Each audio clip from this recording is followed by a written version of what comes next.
always love you how I do. Let go of the prayer for you. It's a free world. Oh, c'est dur. I see trees of green, red roses too.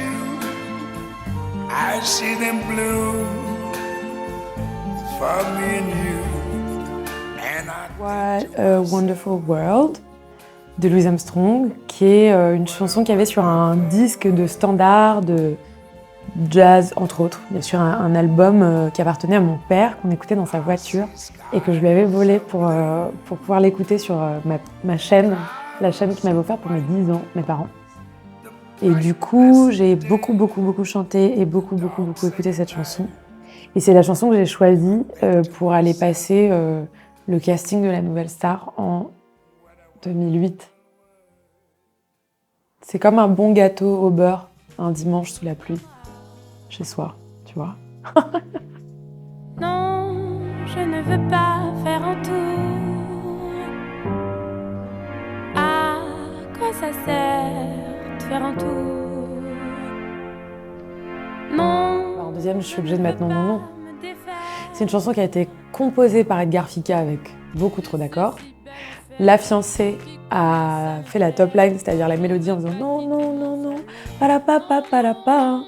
Et après ça, il y a Dorian qui a posé un texte dessus. Et c'est devenu cette chanson improbable, qui a 2 tempos différents, qui est aiguë, et qui a mis un vrai moment à rentrer en radio. Je me rappelle pendant, je sais plus, peut-être 2 mois, peut-être j'ai un peu grossi le truc quelque temps, mais dans mon souvenir, pendant les 2 premiers mois, les radios voulaient pas trop en entendre parler, ils trouvaient ça bizarre.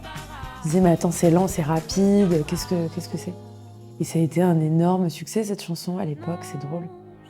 C'est un peu mon premier tube quoi. donc ouais, non, parce que c'est grâce à cette chanson aussi que j'ai renoué un lien avec un public en sortant de la Nouvelle Star, et c'est grâce à cette chanson que les gens ont su que je sortais un album, qui sont venus me voir en tournée, qui était une tournée magnifique, assez longue et très belle, avec des expériences folles, enfin voilà. Donc ouais, non, c'est quand même une des vraies chansons de ma vie. Et le diable des soirs conquis, avec ses pâleurs de rescousse et le squale des paradis. La mémoire et la mer de Léo Ferré, grand chef-d'œuvre, très étrange. La première fois que j'ai entendu cette chanson, ça m'a donné la sensation que c'était moi qui l'avais faite. Que c'était ma chanson, en fait, que je l'avais créée. Que je me disais, putain, un peu comme quand j'ai lu L'Art de perdre d'Alice Zenniter, tu sais, cette sensation qu'on te rend un bout de toi qui te manquait jusqu'au moment où tu rencontres cette œuvre, quoi. Et ouais, La mémoire et la mer, ça m'a vraiment fait ça, cette mathématique bleue.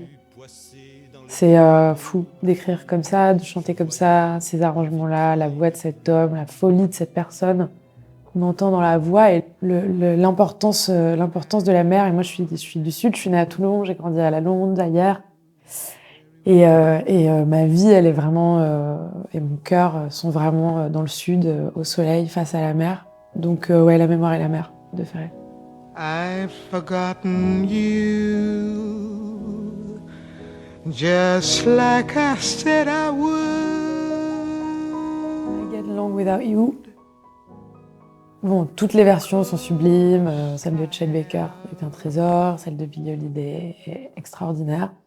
Mais selon moi, la version ultime qui fait que je me pose un peu trop de questions existentielles et que donc je peux pas trop écouter cette chanson, enfin cette version-là en tout cas, c'est celle de Nina Simone en piano-voix. Voilà, il n'y a rien à dire sur cette chanson. On peut que l'écouter, la vivre et pleurer. C'est tout. J'ai un rapport hyper particulier à Nina Simone. Non, mais je te dis, je peux pas l'écouter trop en fait, parce que sinon déjà, je vais pas bien. Mais je vais pas bien pas parce qu'elle me rend triste. Je vais pas bien si j'écoute beaucoup Nina Simone, parce qu'en fait, elle me ramène à un endroit de vérité qui est tellement intense que je peux pas faire face à la vie, quoi. C'est un peu comme quand t'es dans Paris et que t'arrives pas à te mettre des œillères, tu vois, sur ce qui se passe dans la ville. Et sur ce que tu vois de l'humain. Bah, pour moi, c'est pareil, Nina Simone. Sauf que ouais, j'arrive pas à mettre d'œillères quand j'écoute Nina Simone. The color in anything.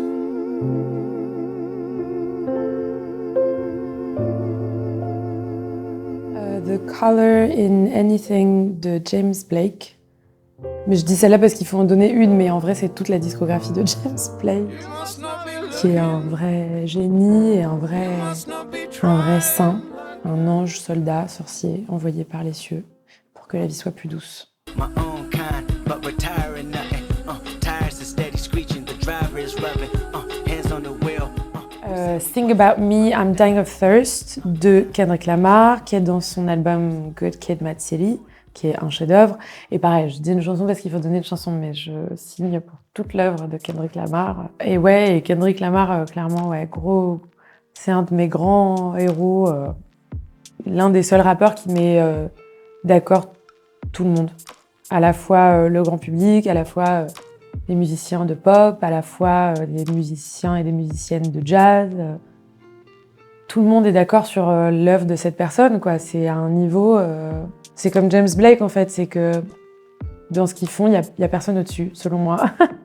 Au-dessus ou même à leur niveau, en fait, d'inventivité, de créativité, d'engagement, de choix esthétiques dans leur visuel, dans les choix artistiques de son, dans toutes les personnes par lesquelles ils décident de s'entourer. Enfin, c'est très à mon goût. C'est parfait à tous les niveaux, selon moi. Donc clairement, cette chanson-là de Kendrick, qui est super belle, qui est hyper dure. Sing About Me, qui est pendant qu'il est en train de rapper. Je vous le dis pas, vous l'écouterez. Mais ne me regarde pas comme si c'était facile. Tu sais bien que moi, je ne suis pas si docile. Facile, c'est mon retour au lien avec le public. Je m'étais pas vraiment posé la question, je crois, ces derniers temps. Et là, j'ai eu envie, avec Facile, de faire une chanson qui soit légère, qui soit facile à chanter, qui soit facile à comprendre et qui soit, pour moi, facile dans le processus créatif aussi, parce que avant cette chanson-là, pendant des années, j'étais convaincue qu'une bonne chanson, pour qu'elle soit de qualité, elle devait forcément être créée dans la douleur. J'ai été convaincue de ça pendant des années. Et avec cette chanson-là, qu'on a co-composée avec Renaud Robillot, ça s'est fait très facilement et c'est une chanson qui a une très belle histoire. C'est le premier extrait de ce prochain album, donc ouais, Facile, c'est dans mes chansons, je crois. Mais ne me regarde pas comme si c'était facile. Tu sais bien que moi, je ne suis pas si docile. Si tu savais comme ça me coûte.